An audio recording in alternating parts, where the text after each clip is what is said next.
و در حالی که ایده خود را برای جشن کریسمس آماده می‌کنند، ایرانیان در حال تدارکات برای جشن شب یلدا هستند. انجمن دانشجویان ایرانی دانشگاه UCLA در لس آنجلس به مناسبت شب یلدا مراسمی برگزار کردند که در آن بر حفظ سنت‌های ایرانی در آمریکا تاکید گذاشته شده بود.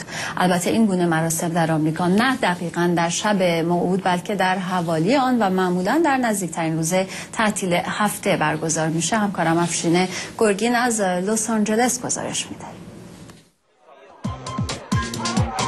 دانشجویان ایرانی دانشگاه معروف UCLA چون امتحانات نهاییشان نزدیک بود، پیشاپیش به استقبال شب یلدا رفتند.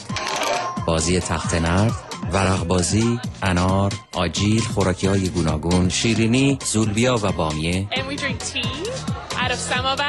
هرچی که پیدا بشه دیگه میخورن. دیگه انار دون کردیم براتون.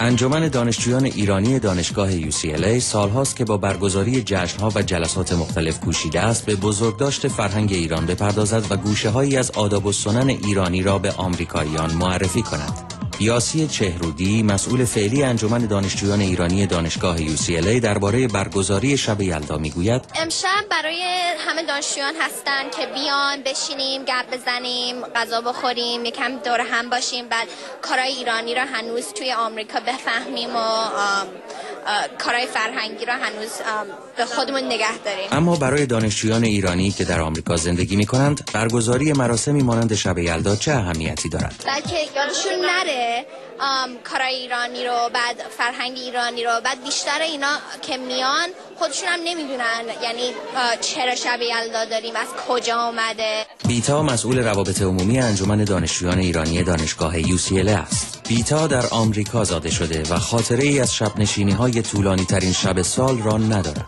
متاسفانه من ایران نبودم. بیشتر با خانواده خودم و دوستای خانوادگی که دارم اینجا میم خونه هم دیگه قصه میشنویم، انار دون میکنیم از اون نظر، ولی تا حالا ایران نبودم.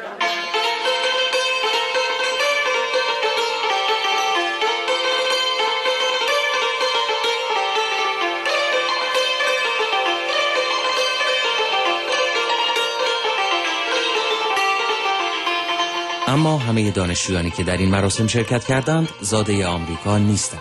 یکی از آنان نوازنده چیره دست سنتور است. نوازندگی سنتور را در زادگاهش شیراز فرا گرفته، 8 سال است سنتور میزند و 18 سال دارد. مشوق او در این کار خانواده او و پدر و مادرش بودند.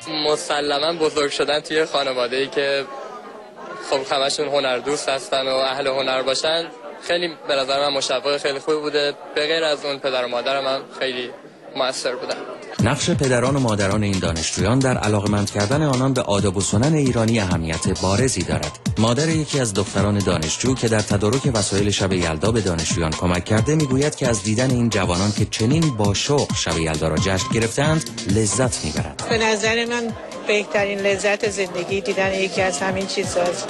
با دیدن اینا تشویق کردنشون باعث میشه که بتونن فرهنگ خودشون رو بشناسن، به خانواده علاقه‌مند بشن، به سنتشون، به مردمشون، بیشتر اهل خونه و خانواده باشن.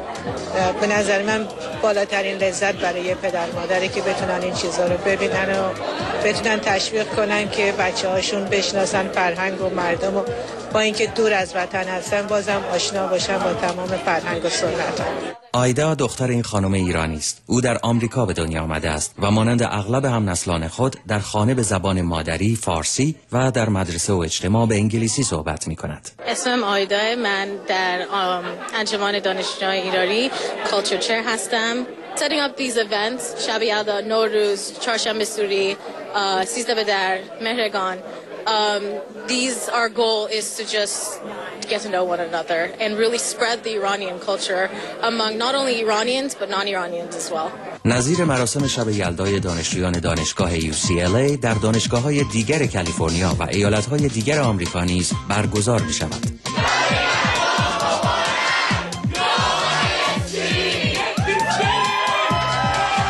افشین گرگین، صدای آمریکا، لس آنجلس.